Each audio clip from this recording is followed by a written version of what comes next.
So tēnā tātou katoa, ko Yanisha Vea tōku ingoa, ko Papa Mo tōku whenua kura, ko Maua te Monga, ko Toronga te Moana no Ōtautahi Ahau. Kia ora and welcome to the Sorted webinar. My name is Yanisha and I'm your kaiwhakahaere, your facilitator for today's session. It is my real pleasure to have you here with us today for Sorted Money Month. It used to be Money Week, but now we get a whole month where we can just talk together and have this conversation around money. So throughout August, we'll be encouraging you to hit pause, which is what the logo is right there, and take a moment to get your money sorted.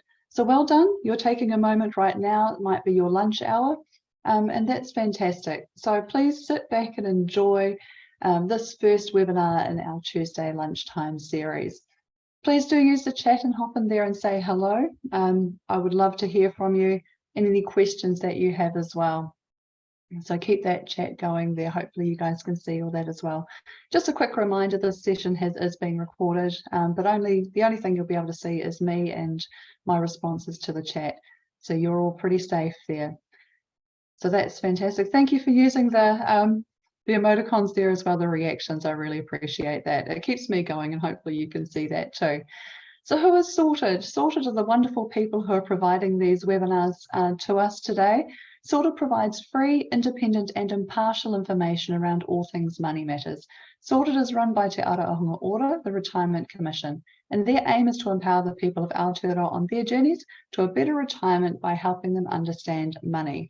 What I love about Sorted is this journey is anywhere from 5 years old up to 105 years old. So if you've got any thoughts, any questions about money, the Sorted website is a fantastic resource for you to go and have a look at there. I'll take you there today just to show you one tool in particular, but otherwise it's a great resource there for you to have a look at. During these webinars and any seminars that we do with the Retirement Commission, we can't give any specific financial advice. What we will do is talk about some great resources that you can use to make more informed decisions around your money and what's right for you. This is really important to me, specifically around that financial advice, because my background is I'm a chartered accountant, I'm an ex-auditor, I'm now sitting as an associate financial advisor, and I'm an ex-financial mentor. So three very different areas where we can give advice, whether it's specific or general. I have actually been a Sorted facilitator for nearly a decade, which is fantastic. I can't believe that. I love what we do here so much. So I wear three different hats, and today I'm sitting very firmly in the mentoring and facilitator space of general advice only. That all being said, definitely ask questions as we go along. That's what the chat is there for. If I'm not legally able to answer your question, I'll point you in the direction of somebody who can. So take notes, ask questions, and before we go any further, I'd like to just start with the Commission's karakia.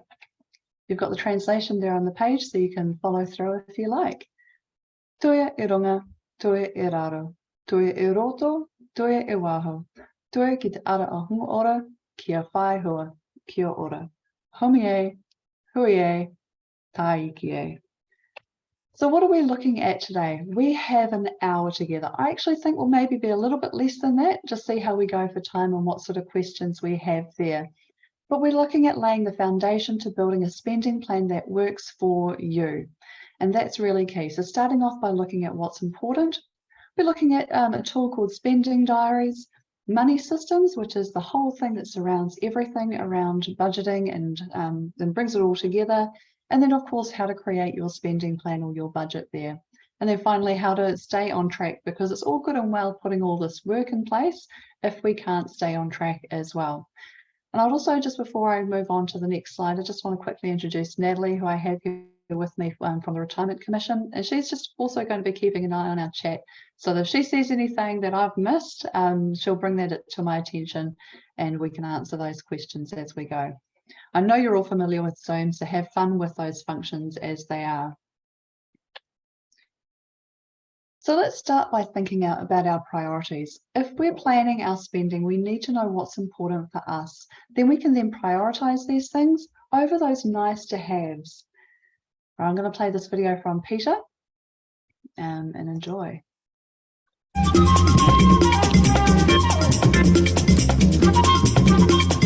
It's the first step to sorting out finances, working out where we want to be money-wise and what our priorities are. Priorities are hopefully things that make us happy, that we can't or don't want to live without. Rather than a dollar value, consider the activities, people, and things that make you happy.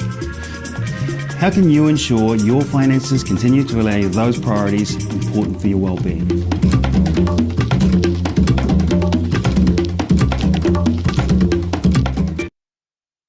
By identifying what makes us happy, we're better able to adjust our spending to make sure that we prioritise what's important. When we're considering a purchase or a financial plan of any sort, and it doesn't truly align with our priorities, it makes it really hard for us to make it stick. And it's easy also if we know what our priorities are to know what we can give a miss to and what we can focus on. Our priorities provide a sort of a signpost of where we want to go. So if you're taking notes or anything, if you've got a piece of paper beside you or you're using your phone, just jot down 3 things that make you happy. Consider the activities, the people, and the things that make you happy. And then just think about what they might be. They'll be specific to you because it's vital to understand what's important to you, what really matters and what makes you happy. What makes me happy will be very different to you. You might find what makes me happy very boring, and that's okay because it's my list and it'll be different to your list. If you've got these things at the top of your list, it's easier to prioritize your spending decisions when that time comes. If you want to share what your 3 things are that make you happy, pop into the chat. It might give some other people some ideas and go, that's a very cool idea. So please do share if you like. But what are the 3 things that might make you happy? People, activities, maybe it's a thing. And then think about what you might be doing to,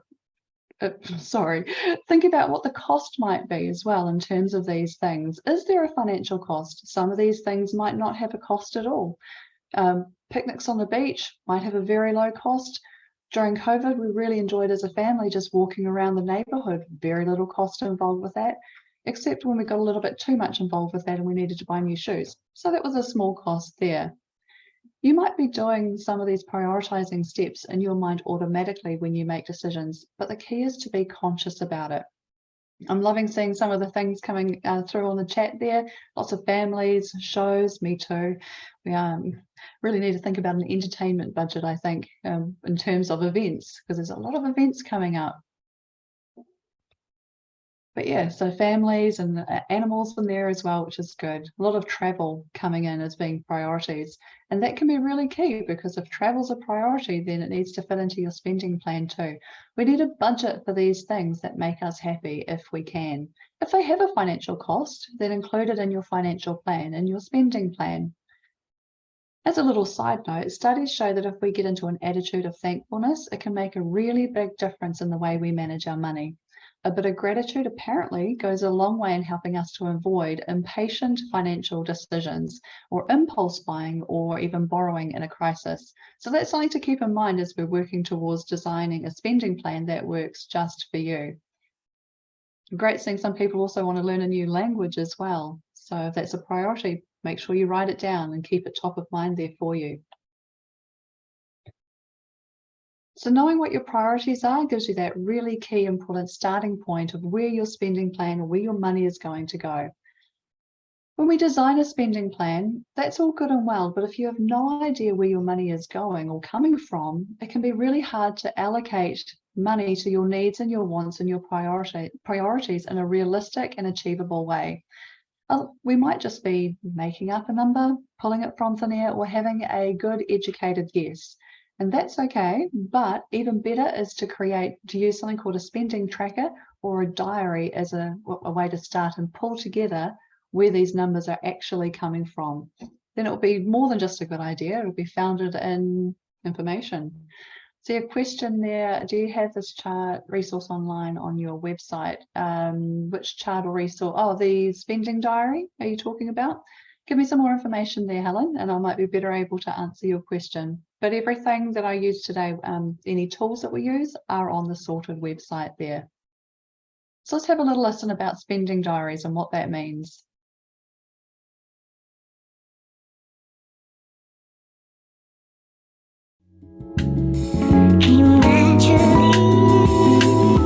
Having a spending diary might seem a bit strange, but it's honestly one of the best things that you can do for your financial wealth.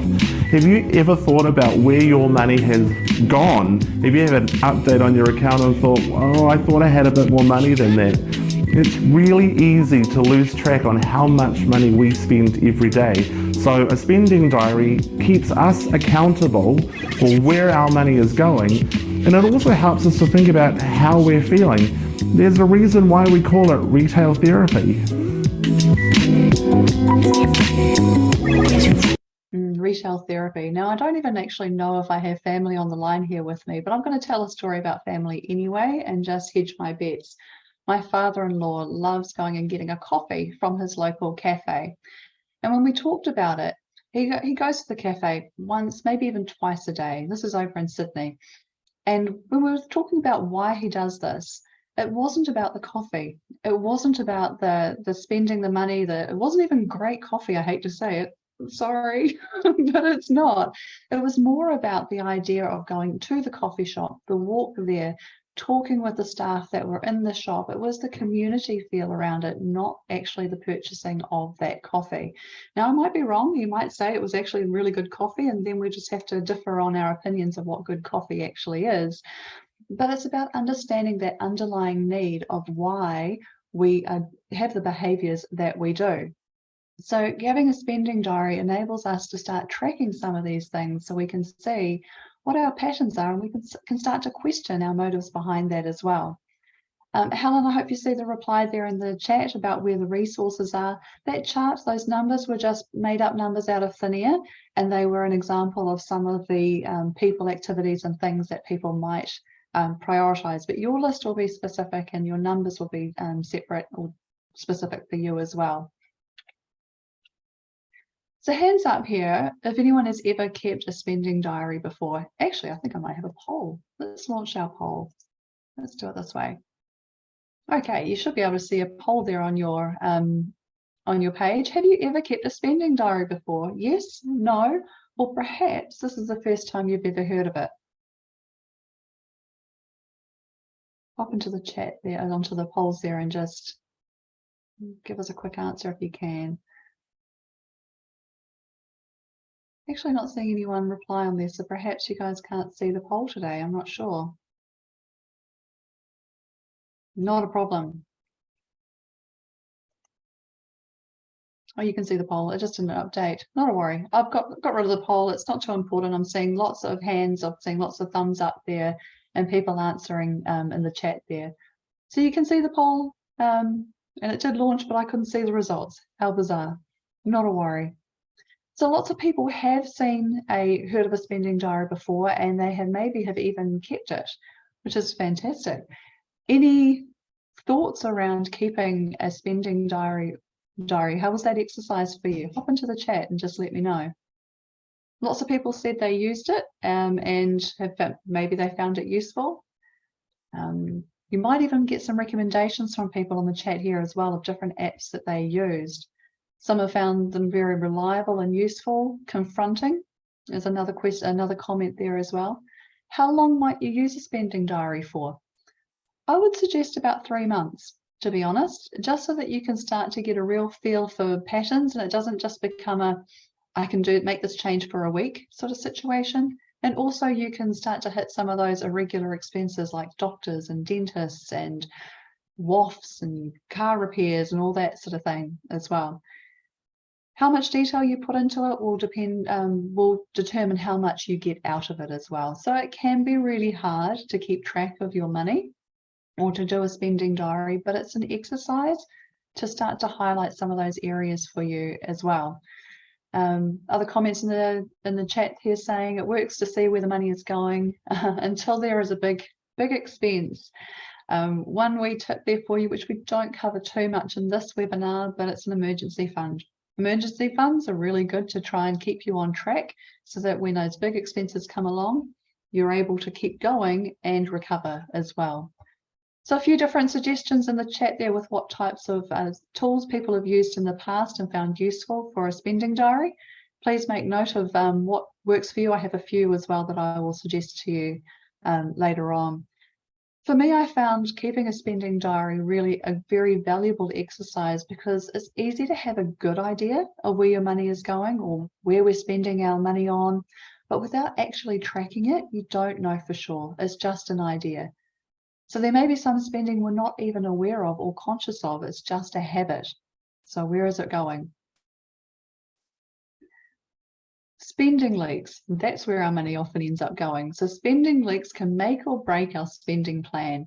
And if we can identify where those spending leaks are, we are better equipped to plug them in, for want of a better way of saying it. Knowing where your money is going might surprise you, but it's definitely worth the time to figure it out. Here's another video. Managing your money should be as easy as running a bath. You turn on the taps and make sure more money goes in than goes out. If you forget the plug and spend more than you earn, the bath never fills. But even if you put the plug in, do you still find that the bath never fills very high for very long? Do you find yourself wondering where your money is actually going? Turns out that bath has some cracks and leaks. Your everyday expenses keep draining it. It's practically impossible to remember what we spend money on every day. It's even harder to keep a running tally of what we've spent on one kind of thing over the last week or month, like takeaways, petrol, groceries or clothes. And little by little, our spending here and there on things we don't even think about makes that bath leak without us noticing. What we all need is a way to see where our money's flowing. That's what a money tracker is all about. Tracking your spend can give you a clear picture of what's really happening with your cash. Now, there are different ways to do this. You can carry a small notebook and write down how much you spend every time you buy something. You can use an app to record everything you spend on your phone or tablet. You can keep receipts and then write down your expenses at the end of each day. You can also use FPOS for everything you buy and then go through your statements. The key is to find a way that works for you and stick to it. You'll be glad you did. The more accurate your money tracking is, the sharper the picture you'll see of where your money's flowing. It pays not to miss a thing. As you record each expense, group them by what they are for, like groceries, bills, petrol, gifts or clothes, whatever you typically spend money on. If you're using a notebook or spreadsheet, make a column for each. It makes it easy to add up. When you do, get ready for some surprises. You may even be shocked at how much you spend on everyday things. Really. Wherever the surprise leaks are, that's where your opportunities are too. And as you plug those leaks, you'll watch your bath fill. Head to sorted.org.nz to find out more on how to manage your money. Yeah, it really is about trying to work out where those spending leaks are so that we can make sure that we're on track for our goals. I see a lot of people who are still using their spending diaries as a way of tracking their spending and updating their budgets or spending plans as they go along with that information as well. And in sort of the accounting world, we talk about these documents as living documents, meaning they're not a set and forget, they're not a static piece of paper that you do once and you leave it, you file it away. No, these are documents that we keep going with, we keep going back to time and time again to check, because life changes. And if our life changes, then our spending will change as well. So being able to keep track of these things, update them, is a really important way of helping you keep on top of your money, instead of it being on top of you. These webinars are being recorded, so if you do need to leave early, that's fine. You'll get a recording sent out to you later on. But there, as you can see from the chat, there are heaps of ways of tracking our spending. I'm seeing lots of different apps being mentioned. There are a few people have asked about banks. There are some banks, I can think of two off the top of my mind, that have different tracking apps. For spending, I think ASB has one and Westpac is the other one. Westpac was the original, and so that's really cool. Some of your KiwiSaver providers also have tracking apps that you can use. So I think, I'm not sure if Booster still has one, but there are a few other ones out there, and it's worth having a look at so that you can see what works for you. But it is a trial and error sort of situation.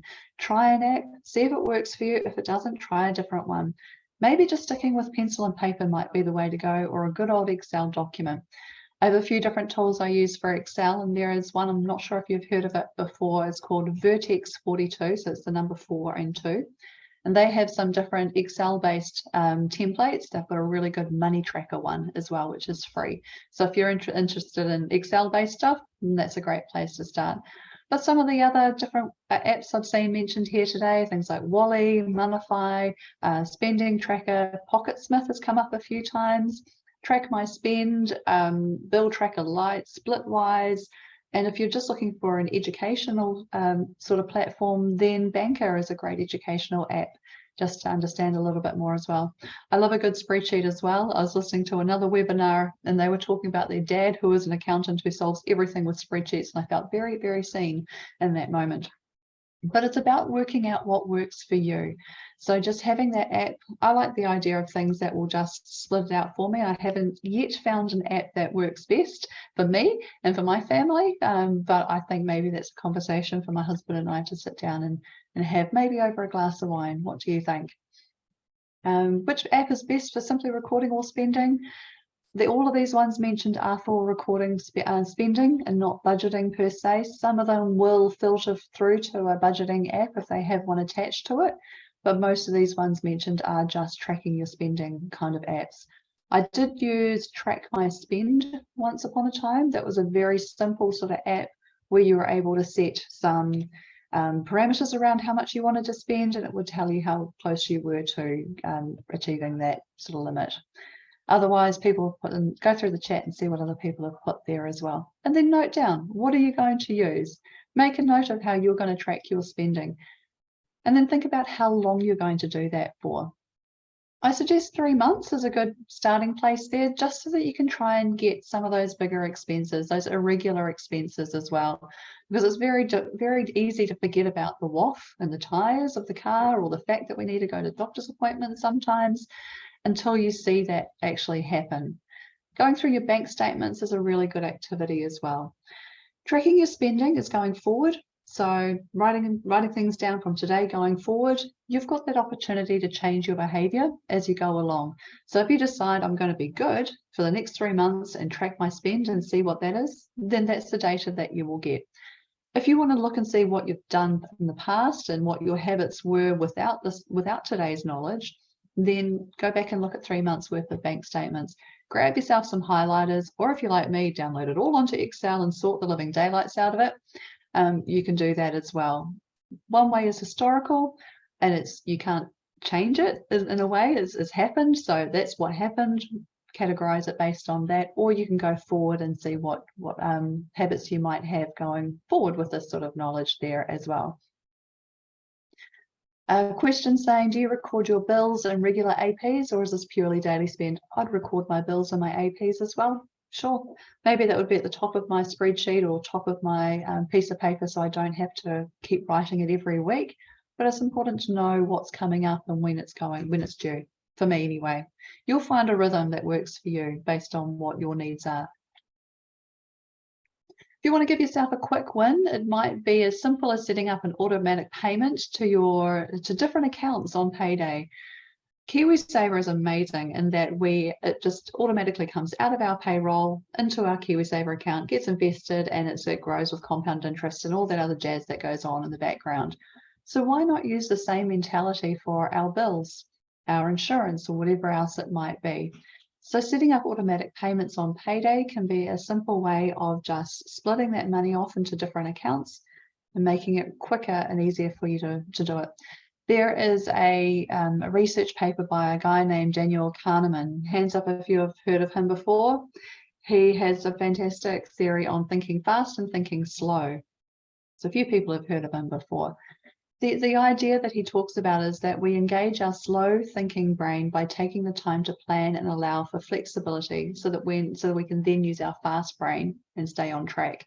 So thinking slow is taking that time to track, to plan and allow flexibility, so that when the time comes to think fast and go, hey, I really want that ice cream, you can go, yes, you can have that ice cream because you've got your savings set aside and you've got that flexibility and your bills will still be paid.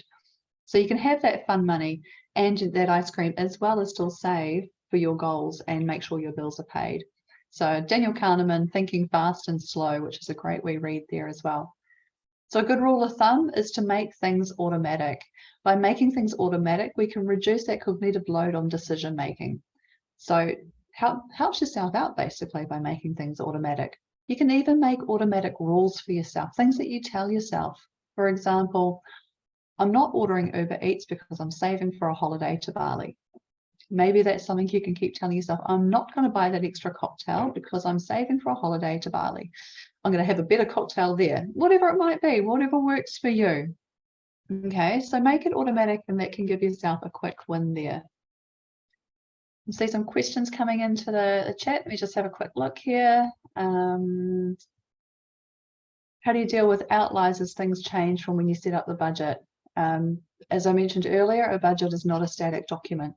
It constantly needs to be updated. So if you find an outlier that might happen again in the future, then pop it in for your future spending plan and think about how that's going to fit in there.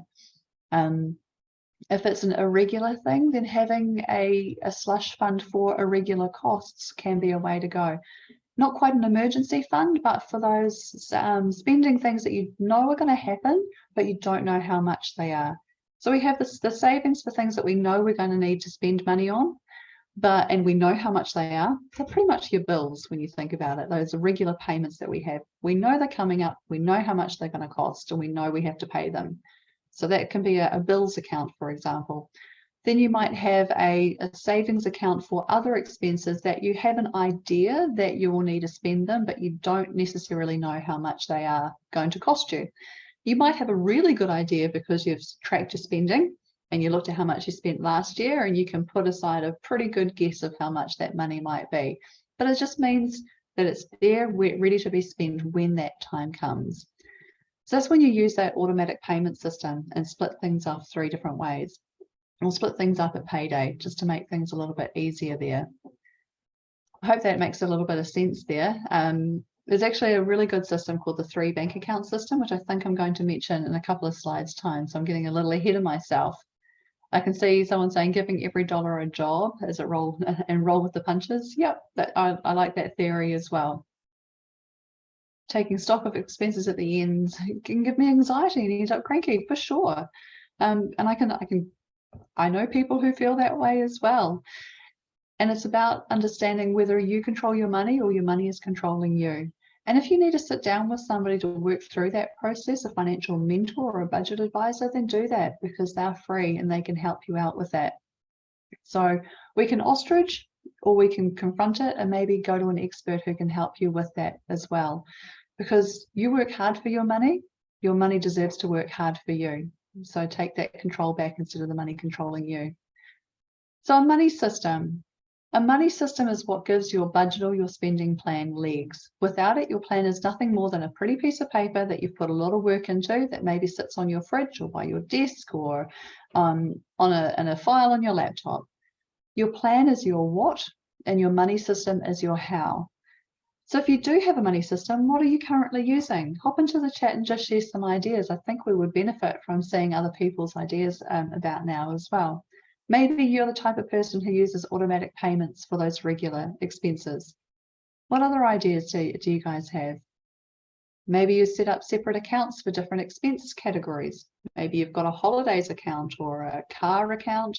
We have an education account for our 2 teenagers. High school's an expensive time of life, so we have a separate account for that. Maybe you have a savings account that when it gets to a certain total, you then put it into a term deposit or put it somewhere where it works even harder.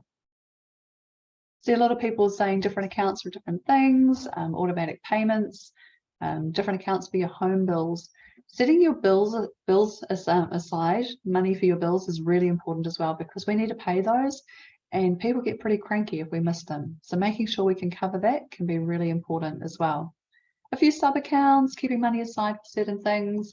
We also have a fun money jar at home as well. So whenever we come across a coin or a $5 note, it goes into this jar, and that's what we can use. We decided as a family how that's going to be, and for the last few years we've been using that for Christmas. And what we want to do at Christmas, maybe we want to make a donation to the City Mission or something like that. That comes out of that. But we work it out together with what that sort of thing might be. How many accounts do some of you have? Well, I think some banks will let you have up to 10 or more accounts. Whatever works for you. If it's better to have fewer, then have fewer. If you need to have more, then have more. But don't make it too complicated. Make it suit your personality. 3 is a really good place to start. Having an everyday spending account, having a bills account for those for your insurance and everything else like that, and then having a savings account for those things that you know you need to spend, but you don't know exactly how much it's going to be. And so there's no bill associated with it, but it can be really helpful. I'd probably say also a fourth account being an emergency savings account as well. So that's 4 accounts from my count there. A really good tip is to take an annual expense that you might have, and then divide it by how many paydays you have. And then every payday, siphon that money off to a separate savings account or bills account, whatever it might need to be for that particular expense. Like car registrations or school fees or holidays would be a really good example of what you might split and then send it off every payday. Payline splits also work really well. Some banks will offer that at their level, and some HR will offer that at their side of things as well. So talk to your bank or talk to HR as well. So a few different answers. Somebody asked how many accounts you have, and we're seeing a few different answers coming through on the chat there as well. There's no one answer. It's about working out what works for you. So what is your money system? I'm seeing that there. Let's have a listen to see what the money system is like in the Retirement Commission. So these are some people who have been in the Retirement Commission over the years. Some of them I know, some of them I don't know, and some of them I'd really love to chat to because they sound fascinating. So here we go.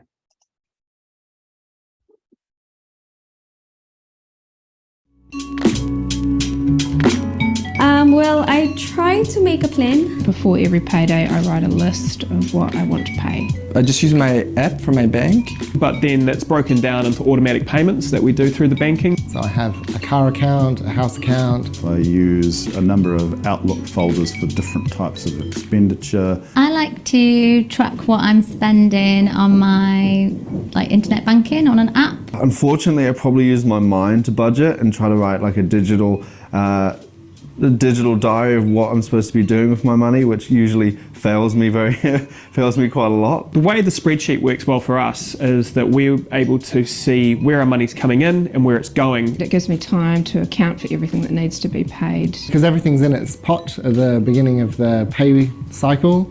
So if it's not in my actual account, I won't spend it. Instead of all coming in and out of one account, I can track it a bit more because it just goes.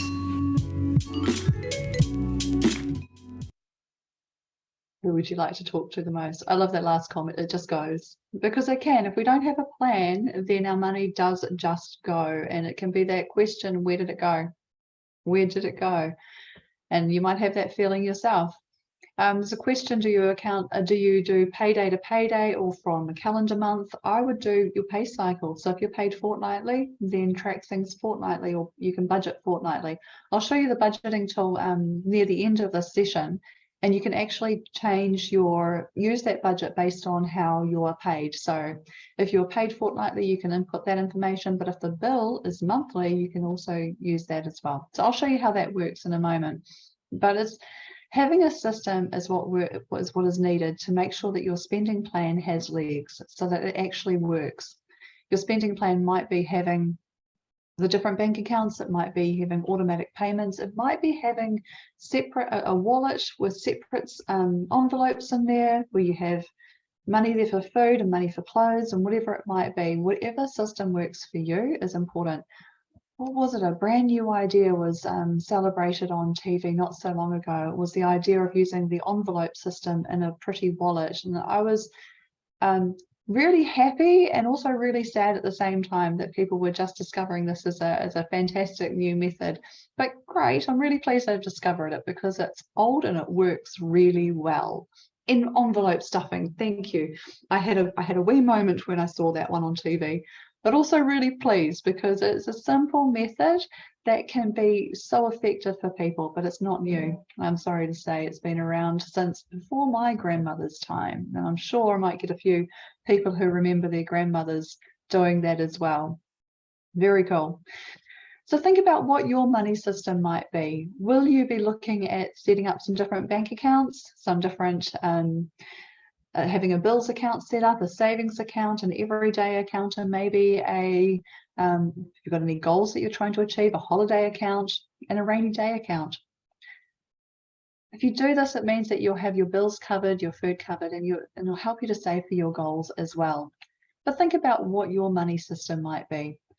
Maybe you need to make note to do the wee exercise of working out what the annual expenses are that you have and then dividing that by your your paydays. So see how much you need to be putting aside each payday to cover off what your priorities are.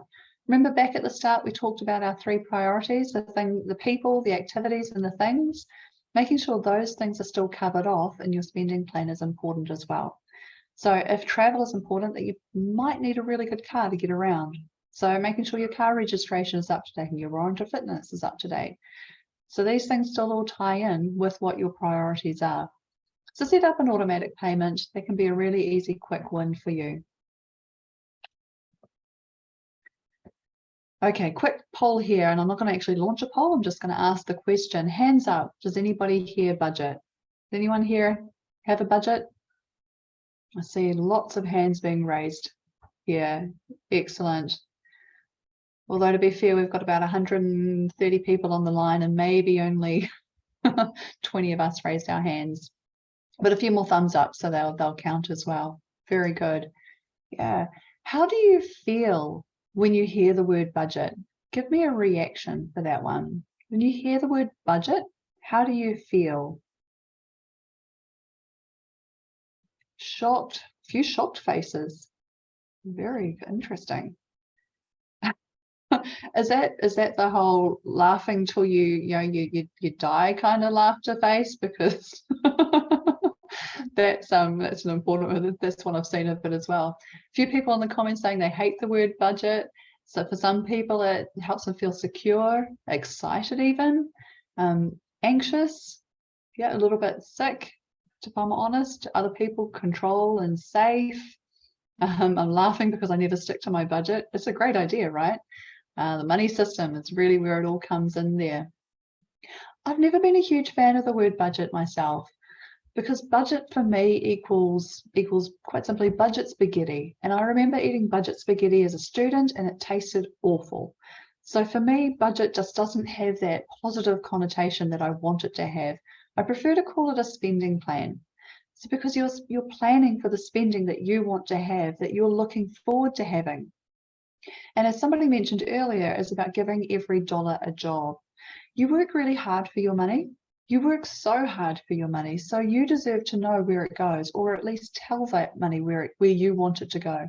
You decide instead of it just disappearing, as I said on the video. So you pick where you want your money to go, and that's why a spending plan is important. And if you've done the previous task of tracking your spending, then you'll know what numbers to put into a spending plan as well. Because otherwise we just make things up and we make it work, and then we wonder why it didn't work and we blame it on the budget as opposed to the information we put into the budget or the spending plan.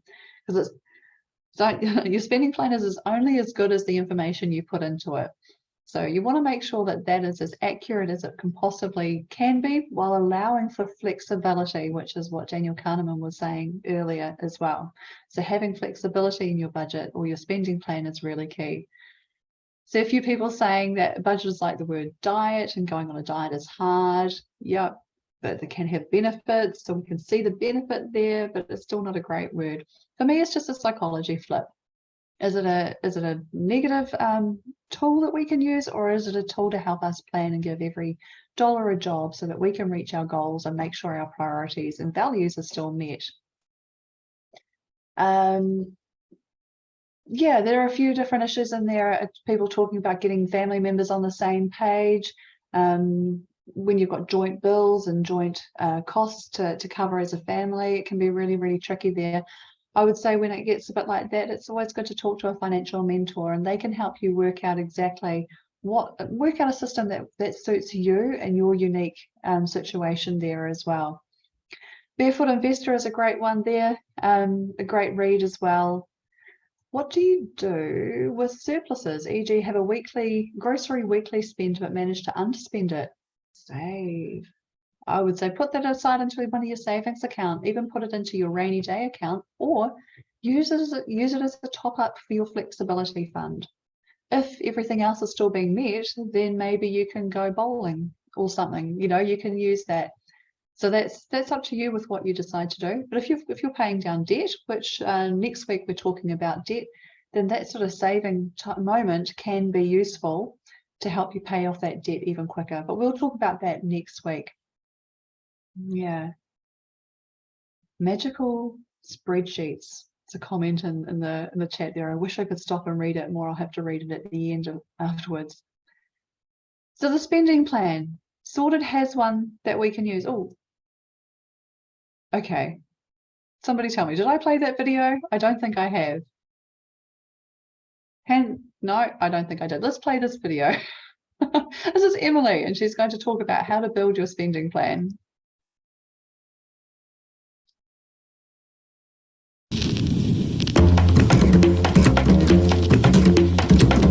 Phew, 3 months of keeping a spending diary, and I now have a much better understanding of where my money is going.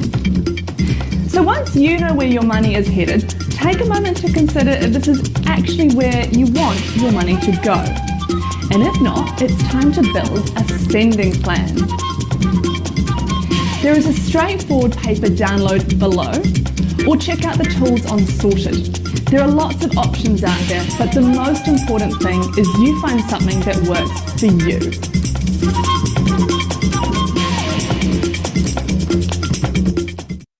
There are lots of tools, as hopefully you're seeing in the chat, with so many different tools people are suggesting, recommending that they have used and liked or used and not liked. So definitely take note of the things that you're interested in looking into a bit further.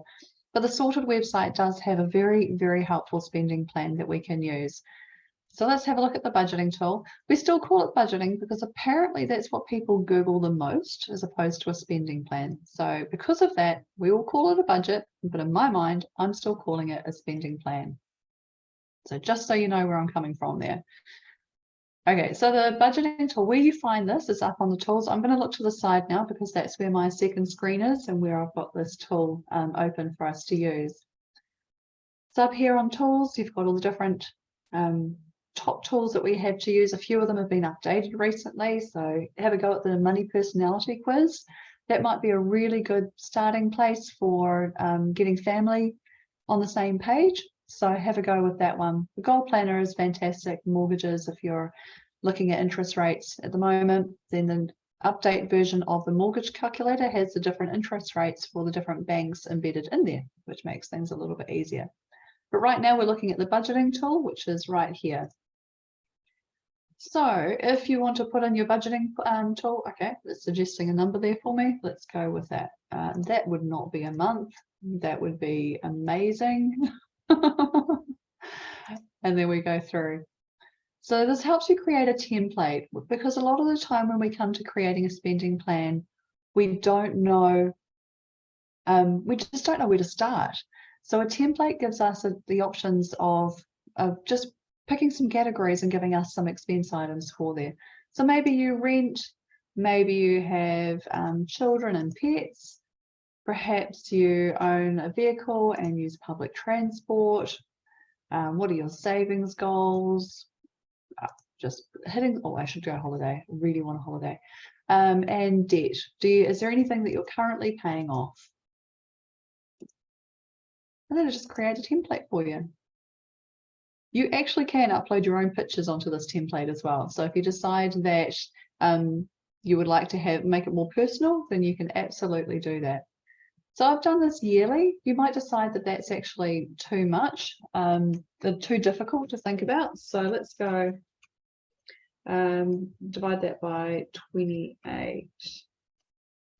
So let's change this so you can update the amounts here. Let's go fortnightly and put in maybe a little bit more manageable amount.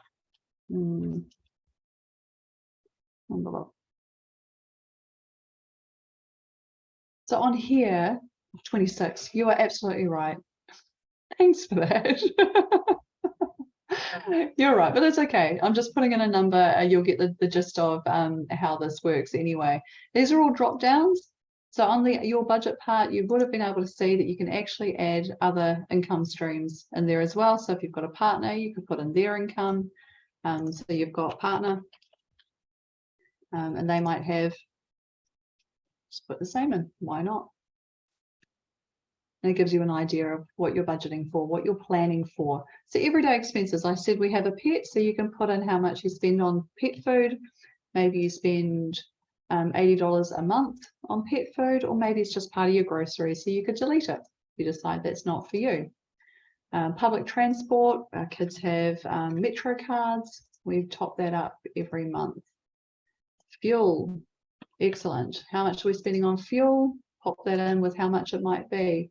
If you've got groceries, how much are you spending on groceries? Is that a week, fortnight? So you get the idea. You can go down, gives you the idea, the starting place anyway. You can add extra categories there. Now, the only thing we can't do, and I think I've mentioned it before, is that you can't drag things if you want to rearrange the order, which is a minor technicality, but I like order, so I like to be able to move things around if we can. Living expenses, so some of the key things that you might have for living expenses, just prompts there for you. Regular expenses, again, some really good prompts. I really like the irregular expenses area, because this is the area that we tend to forget about the most. So hopping around in here and seeing if anything in this section is relevant for you. Savings, kids fund, emergency fund, these are all the things I put in there earlier. And again, another great account section to remember to look at is personal. So if you do buy clothes and you would like to buy clothes in the future, then perhaps putting an amount in there per year or per month will help you to utilize that function there. If you spend it, put it in your spending plan. So there's even the likes of beverages, lotto, nicotine replacements, charity giving, all of that is here. So that it reminds you that if you spend it, put it in your spending plan, especially if you're going to keep on spending it. Okay, so yeah, it's a great wee tool that you can use. You can save it and you can go back and update that as you want. You can also share this tool with other people so that you can share it with your partner, share it with family if that's what you need to do, so that you can both utilize that tool. You can also save different copies of it if you like. So have version 1, version 2, as it might be. So there's a few questions in there about how will the data be used. I'll leave that one for Natalie to pop on and answer. And I don't know if they can update the tool to drag and drop. That would be amazing, but I don't know how capable the website is for that one. So I usually just edit. You can edit the titles as well, so you can change that. So you can just change it that way if you need to. Oh, good. So you can just edit it that way. That's how I've got around it over the years. So that's a really great tool that you can use, and I do highly recommend it. As I said, it's got lots of features in there. If you don't like the list version, you can have it in a grid version as well. I didn't actually show you that, but I would pop that down on your list of things to do when maybe tonight, who knows, do the money personality quiz and then have a look at your spending diary. Sounds like a fantastic Tuesday night for us all. If you need extra help with your spending plan or your budget, tracking your spending or setting up a money system, then there are fantastic people who can help you out with this. You can start off by looking at the Citizens Advice Bureau. They will probably point you to Money Talks. Money Talks New Zealand is part of FinCap, which is a group of around about 200 different budget advice agencies around New Zealand. I can tell you their phone number because I looked it up before today just to remind myself. It is 0800 345 123. So 0800 345 123. And that they provide free budget advice or financial mentoring. What's the difference between a financial mentor and a financial advisor? Having been both, I can tell you what the difference is there. So a financial mentor is more about that day-to-day spending, tracking of money, paying off debt, and understanding general finance. Whereas a financial advisor will help you with insurance, investments, and wealth plans and financial plans. So it's the implementation of a lot of that stuff as well as what a financial advisor can do. So I would actually suggest starting with a financial mentor. And if you get to the point where you need help with investing, or I saw a few people talking about Hatch and Sharesies, then have a chat with a financial advisor at that point, not a financial mentor. Also, if you are working, then your employer might be part of an EAP or an employee assistance program. So if they are, then not only can you access counselling, but you can also access one-to-one financial mentoring as well. Financial mentor and a budget advisor is the exact same thing, just so that you know. So how can we stay on track? We have put all this work into planning our spending, tracking our spending, and creating a money system. And we've got this amazing momentum of all our mahi there, and then it falls over. So how can we stop it from falling over? What are some things that we can do to make sure that we stay on track? Hop into the chat and just, what are some of your ideas? How can we not lose this momentum? How can we keep going and make it relevant and not just a pretty piece of paper on the fridge or by my computer or whatever it might be? Remind yourself of your goals. Absolutely. So focus on what's important. Remembering what's important and remembering to be grateful as well. Grateful for those small things, not just the big things. Maybe you can set up a screensaver on your phone or on your computer to remind you of what your goals are. And as you see your goals, you remember why it is that you are maybe changing a spending pattern or whatever it might be in order to achieve that goal. Now you see the old thermometer where people tick off as they achieve their goals. So that can be another way of doing it as well. Having rewards, a reward system, hey, it worked for the kids, why can't it work for us, right? So rewarding yourself. But also remember, don't have a reward that is bigger than what it was that you were saving for. Reward yourself with coffee, but don't reward yourself by buying a $400 outfit. So just make sure you keep that into check as well. Chatting with your family, having a regular do business day thing, so a Monday night check-in with partners, it's a good idea as well. Having an emergency fund. Wow, you guys are onto it. So having an emergency fund means that when things go wrong, you have that money sitting there to pick yourself back up. That unexpected dentist bill, whatever it might be, that safety net, that emergency fund is your resilience sitting there waiting for you. It's so that when things happen, you can dip into it and you can replenish it every payday like you were before and don't sweat it. So that emergency fund might be along the lines of 3 months worth of spending or 3 months worth of income. And if that sounds too much, maybe that's a goal. Maybe that's something to work towards over a period of time so you can build that up. But start off small, start off with $500, start off with $1,000, build it slowly up to $2,000, $5,000 until you've got what you need there to cover an unexpected event that might happen for you. Getting your people on board, that's really key as well. Let people know what you're doing, talk with family, have that weekly check-in meeting as some people are suggesting there as well, so that you're on the same page. But not just your partner, like your kids. That can be really helpful as well because pester power is a real thing. Does it get better when they get older? Can't quite tell with that one, but no, my kids are pretty good. So pester power can be a real thing. So having your family on board means that you can achieve family goals better. Why are we not buying takeaways much? Well, do we want to go on that holiday? We value holidays as a family, therefore we're cutting back in this area. But maybe just don't cut it out so much so that you lose people along the way. Cutting down instead of cutting out can be really, really key there as well. Letting your friends know what your goals are so that they don't pester you. In fact, maybe they will encourage you along your goals. So if they're on board with it, then they can support you and they can encourage you. Remembering that it's okay to fail. As somebody's just said there, Helen, don't sweat the small stuff. It's okay to fail. Keep trying. It's only true failure if you give up. So keep going, just pick it up, tweak the numbers, try again. If that method didn't work, try another method. People have given some wonderful ideas in the chat of different ideas and different methods. So pick another one and see what happens.